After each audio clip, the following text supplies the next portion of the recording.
set up. Wow, it's a lot of people. How's everyone? Okay. Thank you.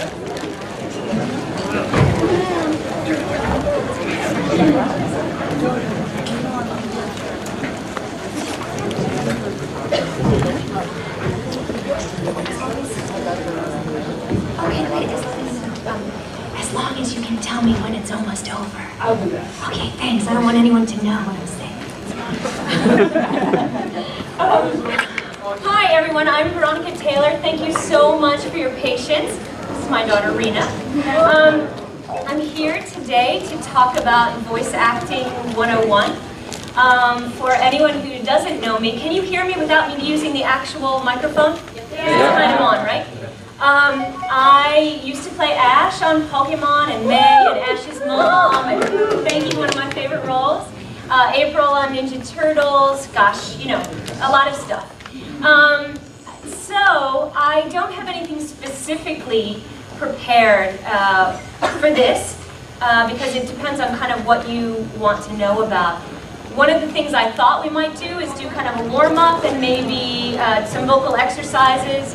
I don't know if people really want to know about, I don't know, getting a job as a voice actor. What is it to be a voice actor? I'm not sure. So I kind of would rather take it off of what you want to do, and then we'll go from there. How many people would like to do kind of a, you know, do some voice warm-ups and do that? And how many people would rather just talk about, well, I don't know, stuff? Do you have a lot of questions?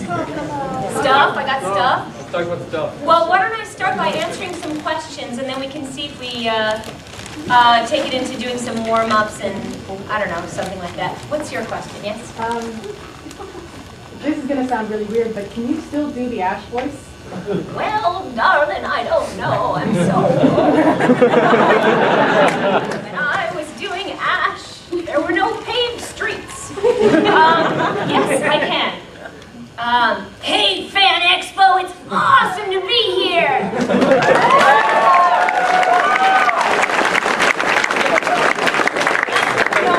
No warm-up, so please pardon that kind of Ash. Yes. How did you get your start voice acting? How did I get my start voice acting? I've always wanted to be an actor. When I was 5, I was in my first play. And I went to college and grad school, both for acting. So I have a BA and an MFA in acting. I did a lot of classical theater, a lot of Shakespeare, contemporary, stuff like that. And then when I moved to New York, I got an audition for something that then eventually just led to another audition, and that's how I became a voice actor.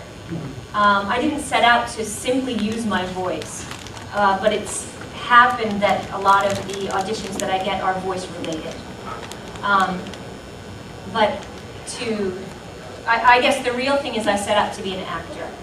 And I do think that for those of you who are interested in voice acting or being an actor, I know people always say stay in school, but I do think that the more education one gets, the better.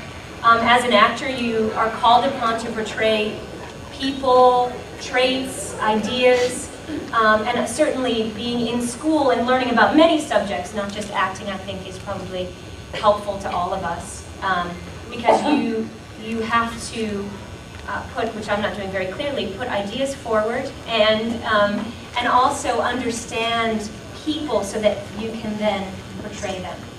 So I guess all of those things together have helped me be a voice actor. Yes, with the glove. Yeah. What tips do you have for someone who's trying to get into voice acting? Like where do you start? What contacts do you need to make right at the beginning to get started? Sure. Everyone can hear that. I think you have nice projections, so that's a good place to start. I think realistically, you need to have some sort of a demo. You need to have maybe a 1-minute recording. It used to be a tape and then a CD and now an MP3, however you want to have it. You want to have something that you can send to people in some form. I think still having it as a CD and then also having an MP3 you can email off is a good idea. Okay. Just to clarify my Yeah. question, I do know that I need a demo, but Yeah. should that demo be pretty much all the same thing, just different, like the Sure. same voice doing different readings, or should, if I've got a variety of voices, do a variety of voices on that, or should each demo be just one voice? Well, I think the answer is yes. The reality is your demo should showcase what you do best. If you do one thing, you have a great announcer voice, then you want to have that announcer voice announcing different things. If you do a lot of impersonations, then you might want your demo to be show the range of impersonations.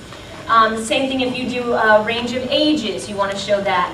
You want to showcase what you do best and what someone can listen and go, oh, I could use that person for XYZ. On the other side, though, if you are in a market where people are really only casting 10-year-old boys, then you want your demo to show that. And then once you get in, you can start saying, well, I do other things, I do.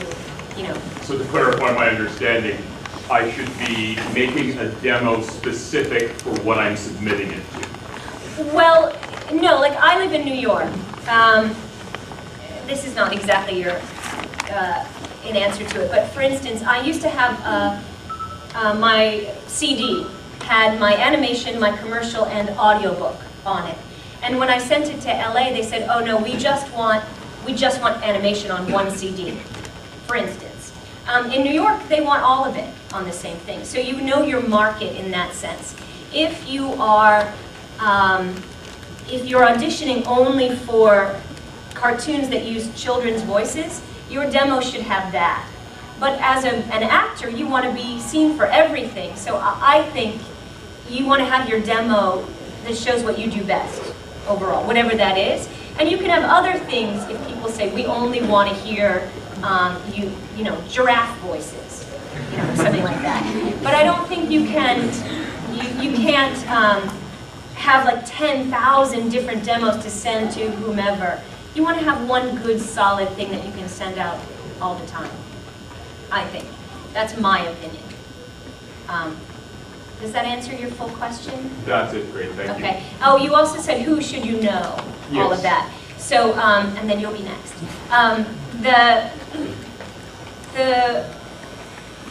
Most of the work I've ever gotten is through people I know. So, someone says, oh, you came in and did this job, would you read for this one, or something. So it kind of Network. works around, yeah. And I think that's a great thing. A lot of people want to hire people they know, or that someone else knows and recommends. The best thing is to just kind of get in the door. Although, where is that door? Well, How do you would be open my it? question. I've It's been a looking little for that door for mysterious. 10 years. Yeah, right. And sometimes it just happens that that one job shows you a path to take that you never knew was there. I don't know. I don't think there's any secret to that, unfortunately.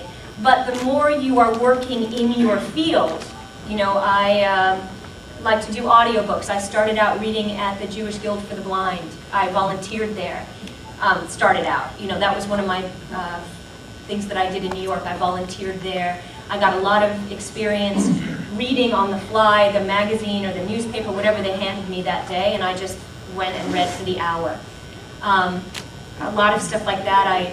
Odd jobs that I volunteered for or that I had that weren't related in any way to exactly what I'm doing now, but they all helped inform what I'm doing now and give me a lot of experience. And those people then recommended me for other things. So it's not necessarily, if you want to be in cartoons, you don't necessarily have to get a job in a cartoon. That helps. Thanks very much. Yeah, sure. As a mom who's often thought of careers but never thought of voice acting as a career, Sure. and I have my young son who's just finishing grade 10, going into grade 11, and all he's ever spoken to his dad and myself about is voice acting, and we're like, well, this is totally new to us. Right. So we're trying to figure out, okay, since we'd like to assist him, I know he's done some at school, which we didn't know of until he won an award. Wow, And congratulations. then overhearing him in his room at night recording stuff, and like, who the hell's that? Who's he talking to? But then realized that, wow, that sounds pretty good. But I have no idea where to go to seek that extra help for him to assist him in the career that he wants to choose. Sure. So for anyone who couldn't hear in the back, the short version is a mom is concerned that her son could be crazy or talented because he often talks to himself in his room.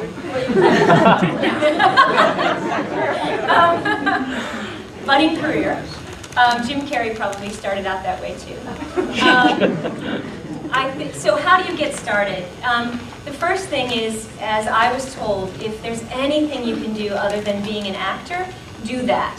Because the highs of being an actor are high and the lows are very low, and the working sometimes is very few and far between. Otherwise, my advice is to just be in as many productions as you can.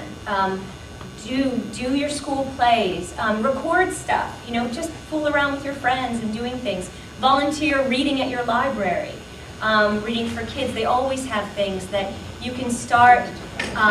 There's nothing like live theater where you are in front of an audience and you know whether what you're doing is working. Because when you're in the booth, you're by yourself and you have maybe a director and you have an engineer, but you don't always know if what you're doing is conveyed. So certainly live theater, reading to kids, that lets you know whether you are being honest. For performing, I traveled for a long time performing theater all around the country, my country, the USA, and it's amazing when you take Shakespeare to a high school in the middle of who knows where, and you have kids who are cheering for Hermia and Helena in Midsummer Night's Dream, and because they really get it, because you know that what you're doing is talking and listening and being in the moment. So that really helps, I think, when you're alone in the booth watching a screen and trying to bring a character forward when all you have is, the lines you just saw a second ago, and you're trying to make that character real. So be in as many plays as you can be. Somehow you get involved in, if you want to do commercials, then you try to, I don't know if you need an agent or something here, but there's always opportunities that you can find. But I would say too, just be careful, all of you, of giving your talent away for free too much. People may need you to record things for them or do stuff, but you want to protect yourself, and even though you want experience, you want to make sure that you're not taken advantage of. Your talent is worthwhile, whether you're just starting out or whether you've been working for a long time. So use your intuition to know that whether this opportunity is a good one or not. You don't need to be desperate to take some job and then get ripped off. So everyone has a talent, and then you want to find a place where can you put that talent. I happened to be here because a show that I was on happened to go on TV and people happened to like it. That was luck. All of us could have studied the same amount of time, and you know what I mean? We all put our heart into everything. So just protect yourself and make sure that you're not taken advantage of, because your talent is valuable. So, but good luck. I think it's not a waste as long as you are, quote, following your dreams. I think it's always a good thing, and then find a way to pay your rent. Yes. I actually have a quick question about one of the shows you did. With you being April on Teenage Mutant Ninja Turtles, with the live version, Jessica Biel is said to be playing her, and one of the things she quoted was she grew up watching it, and she actually said that she wanted to live up to the same standard you had put it at, and she thought you were amazing, wants to make sure that when she plays the live version, she does it exact same way that you did. And how do you feel about that? Like you're one of the best actresses out That there. Jessica Biel wants to be like me? That's amazing. But I wonder if she's really talking about the old Ninja Turtles, not me, like the first version or something, I don't know. But either way, I think, obviously everyone knows Pokemon has a whole different cast, and I think the same as in this situation, when you take on a role, you want to fill it with what you bring to it, and I think anyone taking over a role that's been done before, whether it's Jessica Biel doing April O'Neil or something else, I think that's a hard thing because as fans, we all are used to hearing things a certain way, or we're used to it being done a certain way, even a certain style, the way it's drawn or something. So I think it's a lot to live up to, and I also think that people replacing are cheated in a way because they don't get to make the character their own fully. So she should just call me, I think. But yeah, that's quite an honor. If that's true that she's talking about the cartoon that I worked on, that would be awfully nice. But I would say to her, fly, Jessica. But anyway, it's really wonderful if that's true. Thanks. Yeah. On a similar note, for when you're doing an English dub for like a Japanese anime, how does the original dub influence your version of the character? Well, oftentimes when we're dubbing, when something I'm working on that we're dubbing into English from Japanese, we get to see the Japanese version, which I think is very unfair, especially because I don't really get to see what the person before me did and what they had in mind. But often the director has, and they make a decision on what we will kind of bring along from the original version and what we are making new. And I'm not always privy to that, what's informed that decision. But certainly with Ash, for instance, I did get to listen to, at the audition, the original audition, listen to the original Japanese, and then they wanted the voices to sound similar to the original ones. So I was able to have that in mind when I auditioned. But yeah, I don't always get to hear it. Yes. Yeah. I'd like to ask, which show did you like better, Pokemon or Teenage Mutant Ninja Turtles? Which did I like better, Pokemon or Ninja Turtles? Pokemon, I had more lines, so I loved that one. Actually, I would honestly say Pokemon for myself as an actor, because the character, especially with 8 seasons, was much more of a full character for me. I love Ninja Turtles. I love being April, but I never felt like she really got to kind of come into her own as much as I, as a girl, would like to have had her come into her own. But I like both shows quite differently, for different reasons. Yeah, all the way in the back. Have you ever had to deal with working with other accents in your voice work? And if you have, do you have any tips for someone who has to deal with doing accents in their voices? Yeah, I often do a lot of different voices, and that's one of the things I love to do.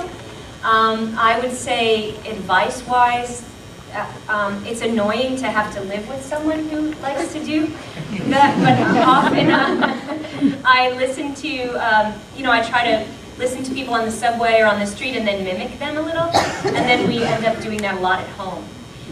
So I guess you have to live with people who love you regardless, or just keep cooking food for them.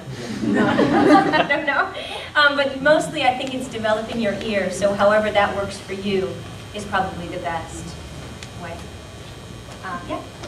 Before you do a recording, is there any exercises or rituals or tricks that you do?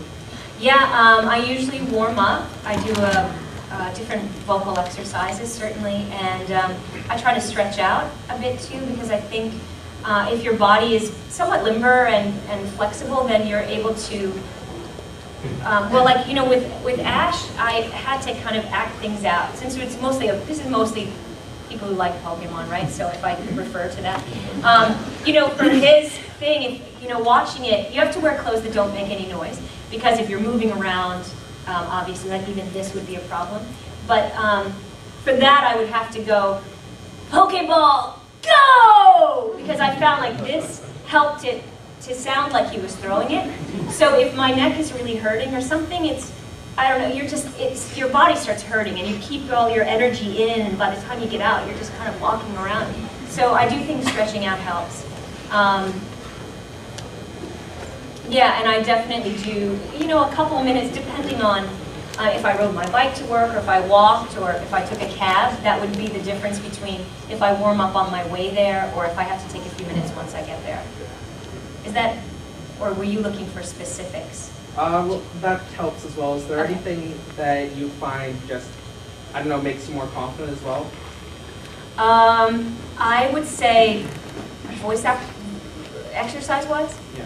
I think one of the most important stretches is if you put the tip of your tongue behind your front teeth, and you think of like if this was your tongue and this is at the back where your tongue is connected here. And these are my teeth. So if your tongue is here and you're pressing the middle of your tongue forward, like that. You can also stick your tongue all the way out, but it's a little bit harder. I walk around like this, and people can't really tell. I think stretching your tongue muscle here, we can all do it, so I'm not the only weirdest one. So you really feel that stretch all the way here. That tends to, your tongue is very tight. It's one of the biggest muscles in your body, and you're using it all the time. So it's best to stretch it out. It helps loosen everything up. If you wake up in the morning, you're a little froggy, and I don't know. You have to, let's say you have a job in half an hour. That's one of the exercises I use that really helps. And also you can do that and kind of to go through your whole range. Doing that and the tongue exercise at the same time kind of kills two birds with one stone, especially if you don't have a lot of time to warm up. That's probably the most important thing for me. And then I do eat a lot of Ricola throat lozenges. I find that they really help clear my sinuses. And when I was on tour once with Treasure Island, that would be my warm-up, is a Ricola. Sad. But I was playing Jim Hawkins then, so that was my pre-Ash days. Yes, with the hat. Hi, Veronica. Hi, again. Hi again. Do you still do voice-over work nowadays? Or? Yeah, I do. I do a lot of things, commercial, audiobook. I do, I do a lot of stuff. Mostly all my work is voiceover related. And I'm working on a project right now called Mophie, which is a stop-action bunny. It's all in cotton. It's for little kids. It's very soft and lovely show. We just finished the first season of that. It's Mophie is a Japanese character that's being done by the Missouri Brothers, I believe, in Italy. And it's going to come out in 2013, but I'm not sure where or if you'll ever see it. But I'm working on that. And then I do a lot of stuff for PBS and Scholastic right now. So, Yes? Yeah. Two-part question about your anime work. Do you remember if you've recorded more than beyond the 8 episodes of Pokémon that have been released so far? Bakuman. If we did more than 8, I can't answer that question because a lot of times. So here's what happens. So when you're recording anime, especially when you're doing something that's dubbed, me, the actor, go to the booth by yourself, and we go through the whatever episode and do all my lines, and then. If I don't have a lot of lines, or maybe I'm booked for 4 hours, maybe we do all 8 episodes in that one time that I'm there. So basically, they just keep handing me the scripts. I see it, record it, and then leave. So that's why sometimes I don't even remember what the episode was about because I didn't know. I just know the scenes that I was in. So I don't know how many episodes we've done or did. Okay. I have no idea. Okay. And if I'm in, let's say there's 16 and my character was in 8, then I only know about those. I wish I could tell you the answer to this. Okay, because Media Blasters has been taking their sweet time releasing the rest of Oh, the is that series. right? Yeah. Yeah, I have no idea. And the second part is, about like a month ago, Viz Media confirmed that the original Berserk cast would return to dub the movies. Oh yeah? So for like the third movie, when young Griffith shows up, is that a role you'd be interested in voicing again? I'm always interested in going back to any character I've ever played, and for anyone casting in any future roles. I didn't know that. So if I was in Berserk and they're doing movies, exciting. I didn't know that. So as of right now, no one has contacted me, but certainly I would do that. Yeah, thank you No problem. for that. Well, on Tara, and then I'll go to you in the front. Yes. I was actually going to point him out because the poor guy's had his hand up. Oh, was that right? Sorry, I haven't looked over. Okay, but you're next. Oh my gosh. Lie down. Yeah, you mentioned that you went to the booth, just read the lines that you saw, and then spoken into the screen. Is that consistent with all the shows that you did, or did some of them you have to keep up with the series to put in the emotion to it? And is that consistent with most voice actors? Do they watch the series they do? I don't know. I mean, most of the time, let's say for Pokemon, for instance, the way it would work is I would walk in the morning and say hello and go into the booth, and my script would be, well, I'd probably take it into the booth with me, and that would be it. We wouldn't really say, oh, today's episode is going to be whatever. We just start and literally pick up the script. I kind of glance at it quickly to find where my line is, kind of see as quickly as I can what the people around me are saying, and then look up at the monitor and I hear my 3 beeps, and then on the where there's no 4th beep is where you start talking, and then I would just start and do the thing, and then sometimes it works on that. Okay, let's go to the next. Sometimes it doesn't fit the flap, or maybe the emotion that I thought was there wasn't where we were going. That's pretty much it. And so why I think going to school for acting is helpful is that you're able to kind of jump in and figure out your objective in the scene almost without thinking about it. And certainly what I realized is that my craft before I got the job certainly helps inform me during my job. But yeah, most of the time that's it. And you're trying to go, I mean, being a voice actor, you can't have just one job. So most of the things that I work on, I never see because I'm trying to find another job, or I'm doing another job or something like that, and I rarely, although when Pokemon came out, I did watch the first season at 6:30, and, you know, because it was so exciting. But other than that, I don't have that much time to do that, and you would hope that the director will then inform you when you show up what's going on or what has happened along the way. Yes? I'm curious what location means to a voice actor in studios that eventually hire voice actors. I had to drive a bit to be here. I'm not near any major city center or anything like that, so I've seen 2 different types of voice actors. The kind that come into studios and do things in booths, like you were talking about, or the kind that have their own studios in their homes, or have access, in my case, because I'm in radio, I have access to a soundproof booth that I can get into daily with a good mic and everything like that. Yeah. So I don't know if does that hurt your chances at all? Because obviously, I guess one of the biggest groups in Canada is like the Ocean Group. They do a lot of voice work up in Vancouver. Bit of a drive. So, yeah, a little bit. So I don't know if that hurts your chances, if they only like voice actors that are able to come in the flesh and do stuff in the booths, or if you can have a viable career as a voice actor doing stuff out of a rent-a station or out of something you build in your basement that has a decent Sennheiser mic or something like that. Right. So the question is, do you need to live in a certain place to be a voice actor? And again, I think really the answer is it depends on who your client is. Nowadays, there's a lot of people who are recording from home. They're getting jobs on the internet, and they can record from home. And I think unfortunately, going to a studio is kind of a luxury now. There's a lot of people who want you to be in the town where they're doing the project because they're not going to pay to bring you to the town. That's one thing. So they are, well, let's just use Pokemon for just a go. So with Pokemon, for instance, if you moved from New York, you were dropped from the show in those days, for instance, because there was no way then to like it was that long ago, but things have changed so quickly if you left town, you couldn't record. There was no way if you moved to LA to match the picture. So you had to be in New York. Nowadays, you can have a show that's being done simultaneously in New York and LA because a studio can lock to picture and then email it, or whatever, send it through that internet again. So it depends.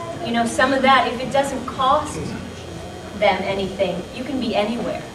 I do think still a lot of people would like to meet you. So if you hope to be on a bigger show, they may want you to be in town because you go in and record that day, and if something didn't work out or they change the lines, you have to come back in again.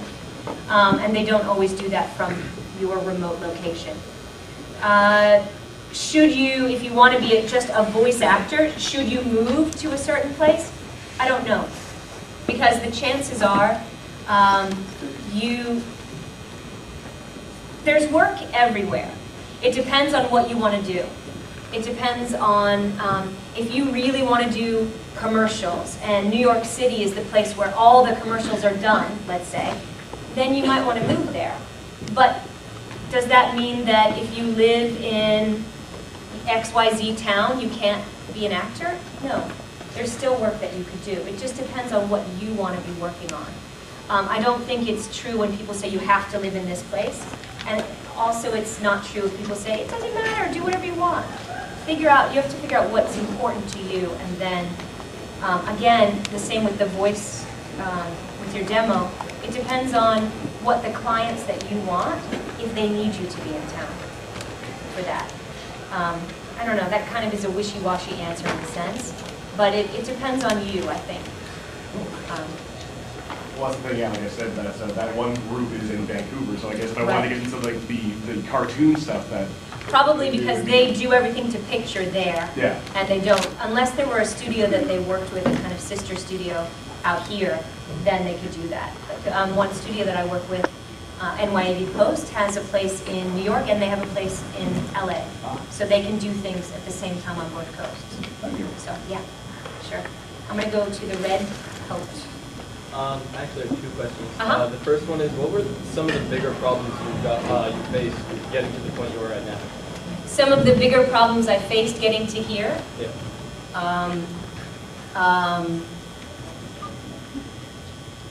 Well, probably the same that everyone faces, in that you audition and audition, or you want to be auditioning more, or you audition so much but you don't get cast. The biggest problem, I think, as an actor is that you're constantly putting yourself out there, and there are so many jobs that you don't get because you don't match up with this person, or you weren't, I don't know, as an actor, the right height, or, all those things. I think the biggest hurdle there is myself, because to be able to let go of my ego, to say, is it me? Was I not good enough? Should I have done this better today? To let all those nagging questions that constantly plague all of us, to try to push that aside and then just move on to the next job or the next audition and just keep going on. And I think with that is that no matter what, if you get up in the morning, you just don't feel good, or you're upset about something that happened, and to be able to put that aside as well and just be in the moment at the job or at the audition or whatever, I think those are always my biggest hurdles, to kind of get out of my own way. And my second question was, who's your favorite Pokemon? Pikachu. Hands down. And Lapras my second, because I like the idea of getting to ride around on all the time. But definitely Pikachu. And I think even as a voice actor, that I forget the woman's name who does Pikachu right now, I'm sorry, but she's one of the most amazing actors ever. That if you listen to the show just for Pikachu, and that she can bring so much emotion, and just from saying Pikachu, it's amazing. So definitely. Yes? Why did you stop doing Pokemon? I stopped doing Pokemon because Pokemon USA took the show back from 4Kids, who I worked at 4Kids. And when Pokemon USA did not renew the contract with 4Kids, everyone who worked on the show was not taken along with it. So Pokemon USA decided that they would do it on their own, and didn't offer jobs to any of us. So they basically said, we found out while we were doing the 8th movie, Lucario, I think that's what it was. We were doing that, and we were gearing up to do the 10th anniversary special, and they said, oh, we've already cast sound lights, so we won't be needing you for that. And that was the end. So we finished the 8th season, and we didn't work on it again. So yeah, very sad. But so in a sense, we didn't stop because we had a choice. In a kind of a way, we were let go. But yeah. So you said you did other kinds of acting. How do you think voice acting differs if you have both pros and cons? How it differs from live acting? Yeah. Well, I think when you're putting the voice to a cartoon, let's say, you have only your voice. When I'm doing a show, I can have a costume on, I have movement. When I pause and do something funny, I have my whole body to inform you on who the character is. But when I'm doing a cartoon, I'm relying on just my voice to bring all the emotion out, and then you're watching the picture that fills in the rest. So I'm trying to bring the picture to life and also bring the character to life at the same time. So I think in a small sense, being a theater or a film actor, there's a little more luxury to that in that you have your whole body to rely on. But voice acting is kind of like taking all of that and bringing it down through a very narrow funnel where you just have your voice. So, but I do think as an actor, you still bring all of your skills, figuring out your objectives in the scene, to be able to, all of those things, character building, ideas on who the character is, all of that stuff I bring with me, but I only have my little old voice. Sorry that again, but one of my questions with voice acting. You mentioned that you sometimes would do like an action, like when he was throwing the ball. Did you find it was like easier to like have the script in front of you and like be off of that, or is it easier like to just memorize it all so it's like very natural and it's like almost like you're just speaking? Yeah, I don't ever memorize the line so much because I kind of skim through and have an idea of what it is in a way, but I never trust myself to in that short of time because they really want you to move pretty quickly because it's all time is money, So I never memorize the line, but I'm always holding the paper in a way that's quiet, and then, but you have to find a way to read and look at the screen at the same time. So in a sense, you're half memorizing it, but I don't ever memorize the line and just kind of freewheel do it. I'm always reading it because I really don't know what's coming up. Yeah, orange shirt. Yeah, when you're making your first demo, what are you supposed to include? Like, you can't have like a regular script, like, from other actors and all that kind of thing. Right. So if you were going to do an animation demo, you would want to, you can't really take anything from a show that's specific. Like, you couldn't say, Pikachu, I choose you in your demo, because it's copyrighted and, that kind of stuff. But you can, I don't know, you can make up stuff, you can take lines from something that you've worked on, or I suppose you want to put together a little bit of something. My animation demo has little clips from things that, I don't know, maybe are 2 sentences long, so you get an idea of the character. But if you're doing an animation demo, or a cartoon or character demo, you want to have short snippets of things. You don't really need to have a long version of something. If you're doing a commercial demo, you want to have maybe short spots on there, a 15-second spot, a bit from something. You don't really want the whole thing to be 1 minute long because people's attention spans, especially now, are very short. And you can start hearing in the first maybe even 4 seconds if that's the voice you're looking for in something. So you want to have something that's kind of catchy. I know someone who did their demo and they put it all together so they were all different characters speaking a scene together. Other people put just random clips. So part of that is, do you want the listener, the casting agent, to be thinking about the story that you're telling, or do you want your voices to pop out? Like, you know? The voice to pop out, like, you know, if it's like not like a original script or something, so it can just be like simple? Simple. Voicebank.net, I think, is a great place to go and listen to people's demos. Hear what other people have done, and you can kind of get an idea of what the industry standard is for that. There's all different agencies on there, and you can just pull up what different people have done. You can go on and find your favorite voice actor, who I can't remember anyone's names right now, but you can find someone that you love who does stuff and find their demo. There's a million people I'm thinking of, like actors from SpongeBob, let's say, or SpongeBob. I always say that wrong. That cartoon with the big sponge. I'm mortifying. SpongeBob. The SpongeBob. You can find those people on there, find their demos, and you can hear, they do a million voices, and hear what they chose to put on their demo, for instance. That's a great way to get started. Because when you're sitting here and you're thinking, oh my God, I just want to get into this, I just want to do something. But, okay, so you say, make a demo. Okay, I don't know what that means, you know? So Or I don't know how to begin. Yeah, exactly, and starting is the hardest part, certainly. And then you get overwhelmed. Well, how am I going to find the copy? Where am I going to record it? Don't record it in your bathroom, because I mean, the bathrooms are always great, and they've got that great echo, but it doesn't sound that great when you record something there. So you want to record in a studio, or what was that? Like a closet? A closet, yeah. Or I thought your voice came from somewhere else. Are you a ventriloquist as well? Although that's hard to put on a demo. You're like playing the demo, but your voice comes from over there.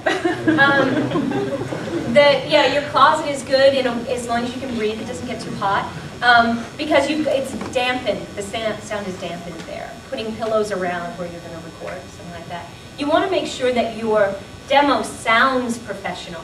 Whether you go somewhere, another thing is you can take classes at a place that offers you classes and then a demo at the end.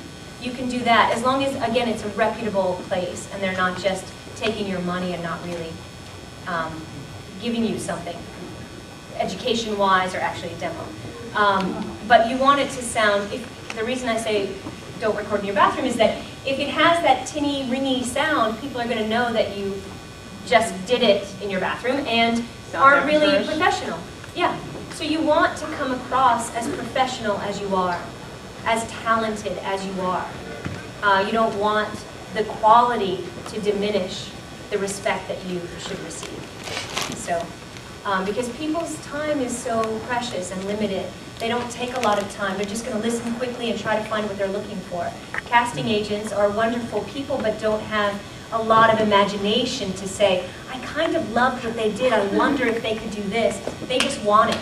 They've got to I hear the voice, let's cast them. Let's bring them in for an audition. Because ultimately, you want to get in for an audition. They hear your demo, they call you in. Then you show them what you can do. You know? Thank you.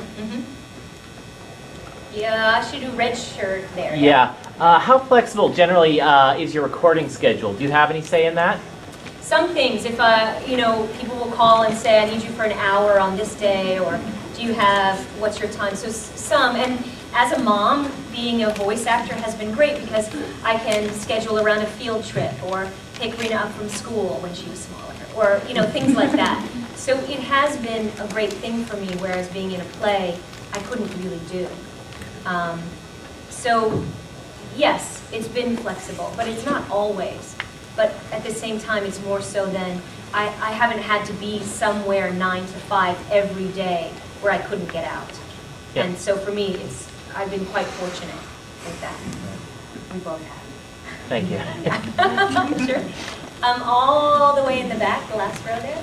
I guess 3 questions. What would you say would be the industry expectation for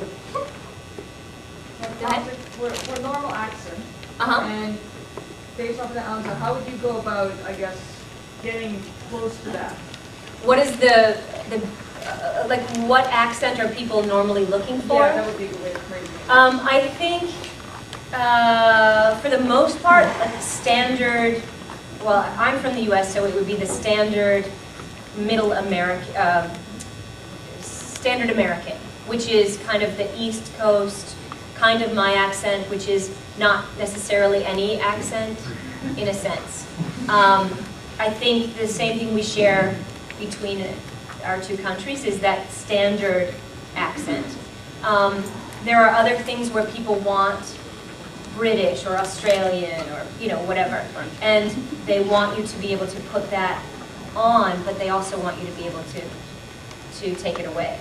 It depends again on your market though. Like I have a friend who has a French accent and he gets a lot of French accented work. He doesn't really do anything in a standard American. So it really depends. But from listening to TV, most of the people on commercials have a standard accent, no accent at all. And any other thing has more of a character to it. So from what, I base a lot of things like that on what I'm hearing. For instance, my dad does a lot of voiceover stuff. My dad used to do a ton of regular, spokesman type things. But that sound has changed. That kind of warm voice has kind of become this kind of thing, Or, people are kind of cool now. That's shifted, and it depends on the time slot that it's in. So you have to kind of listen to what you want to audition for and kind of figure out what that voice is. And the person all the way in the very back row. Yeah. I'm just gonna ask, Pokemon is a show where Ash goes through a lot of emotional ups and downs, right? Yeah. Was it hard for you coping with that? Because I remember when you turned to stone. In the first movie. Yeah. So, I think it is hard emotionally. I don't tend to take a lot of the emotion home with me, but yeah, you have to be able to kind of open yourself up to what the character is emotionally going through. And yeah, there are times when I have had to stop because I was crying, and you can't also, like narrating an audiobook, for instance, the character is in tears, but then the narrator speaks right after. So you have to be able to, luckily with editing, you can stop. And then because if you're in character and then the narrator speaks, the narrator can't sound like they were crying, or have a stuffy nose because you were crying or something, yeah, I definitely find that that's something I have to work on, to be able to be open to that and yet not so open that I'm just crying and have to stop the session for 15 minutes. But you have to, I'm pretty sure I was crying then too, actually. And I do cry every time I see the movie at that point. Yes. Kind of based on that question, is there a certain emotion that as a voice actor you struggle with? I have a very difficult time laughing. I laugh a lot in my real life, probably too much. But as Ash, for instance, I had a hard time laughing and making that sound real. I don't know why. It was always that would take a lot of takes to sound like a real thing. I'm not very good.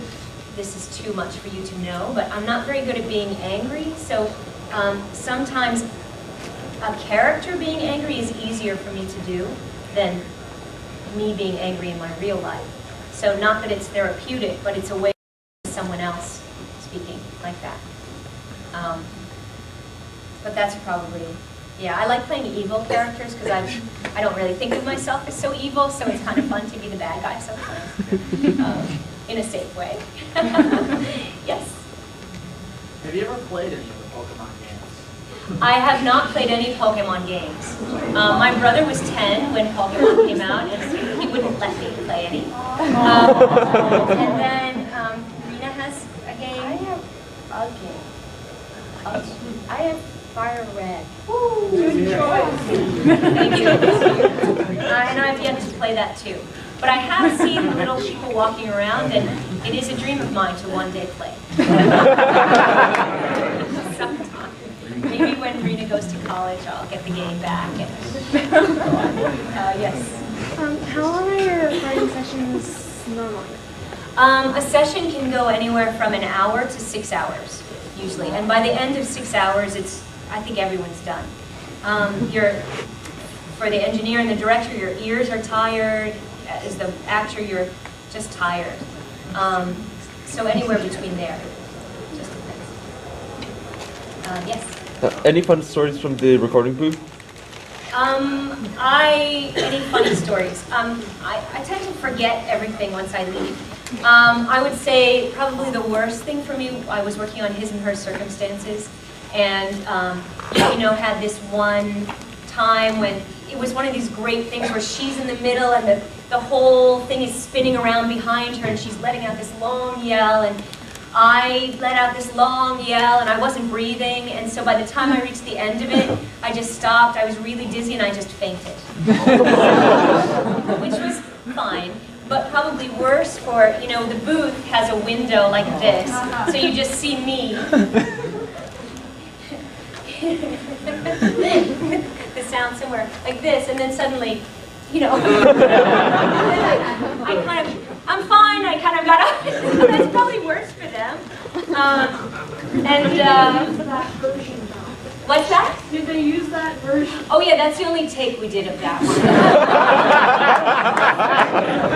That was fun. And then we just kept going, because there's no time to stop. You have to then keep going. So that's probably the worst it's ever gotten. I did work on something one time where we did the whole thing through. I was playing a girl, and we got to the end and found out that it was a boy dressed as a girl. And I said, oh, it would have been great to know that. No, you were fine, it's great. And then that was the end of that. So those things hurt my soul a tiny bit. Because you want to bring as much as you can to something. But 5 minutes, thank you so much. Anyway, that's probably the worst. Let's do quick questions. Yes? Just a quick question. Did you start looking for voice acting right after school, or did you do it in between university and college? No, I too recorded things in my room. I love cartoons. I always was doing stuff. And I had my first kind of, I was part of the Batman stunt show at Great Adventure, and I did the voiceover for that. And that was probably my first voiceover job, and that was after grad school. So things just kind of came, but I mostly did theater before. Yeah. Can you do voice acting full time, and what are the hours like? If you finish recording 6 hours of Pokemon on Monday, what do you do for the rest of the week? Yeah, so I could record, let's say, Pokemon from 10 to 4, depending on if I had anything else. I might take a half an hour. I could be working again the same day. Sometimes with audiobooks I work, 10 to 5. Sometimes then I have something and have another session in the evening. Sometimes I have no work at all for days. It can be when things are crunched because there's so many people need it done at a certain time, like, September, everything has to be in. I can work a day shift and a night shift on certain things. The hours are kind of whatever people need. Sometimes I work on the weekends. It all depends on when people have studio space available too. So it can be from 15 minutes to working a whole day. And I try to, I schedule things close together if I can, so that I can, it's hard to say no to a job because you don't know when a job is ever going to come again. So I try to cram it all in there, but you have to give yourself time to regenerate. Just like Doctor Who. And then I come back looking just like this after, with the hat, yes. Yeah, I'm curious to know what your daughter wants to be when she grows up, because you have such a unique career that she's sitting right beside you. Yes. What do you want to do What when do you grow you up? think? I don't know. I don't know, actually. Rena does some, take your time, does some voiceover, and I've done a couple things, but I don't really know. It's easier just to let my mom do the voiceover and I just come. Hang out. But I think certainly something creative. Yeah. Our home is very artsy. So I think Yeah, it would be hard to imagine. Although being a scientist is creative, you know. Neither of us are very good with math, so probably not mathematicians. That's why I became an actor, because I'm not good at math. All the way on the side back there, yeah? Ash himself had a bit of a raspy voice, so after a while, did you have any trouble, like, doing the voice over and over again, or did it strain you at all? Certainly, like, screaming is a problem in a way, but if I'm kind of talking down here like this, and I have this is really low, sorry. If I have a job that's kind of down here, then I can go and do something here, because it's all really high. This is all down here, and then I can kind of find something, so now my middle range is a little bit tired, because my middle and low I've used more. So maybe I would try not to do 3 jobs in a row that were all kind of down here. But ultimately, you hope that your training helps you to use your voice in a more safe way. Yes, question over here. No? Yes, yes? Hat. Do you prefer doing the voice of girls or boys more? I prefer a great character. So, unfortunately, many of our great characters are boys. Like I would have loved to have played Michelangelo on Ninja Turtles, because it's an awesome character. Then to April, who was somewhat flat for me, you know what I mean? We're almost done. But I prefer the energy of the character to be great. So either, I'll take anything, you know, with that boy or girl. Yes? Last question, Yeah. and second also. What do you think of Canada so far, and what do you think of Fan Expo so far, Veronica? Well, I love Fan Expo. It's one of my all-time favorite conventions to come to. And not just because you're sitting here, but the people are so wonderful. And plus, you never know who you're going to run into, you know, celebrity-wise. I really love it. I love coming here. Toronto's a great city. We're going to go to Montreal after this for 3 days, which is going to be quite a treat. And yeah, I really love it very much. And thank you all for being so warm and welcoming. Thank you. Hold on. Yes, you. Way in the back. Yes. I can't hear you. I'm sorry. I could say, is this my last question? Yeah. Okay. Hey, you guys, I think you're awesome, so I say, I choose you!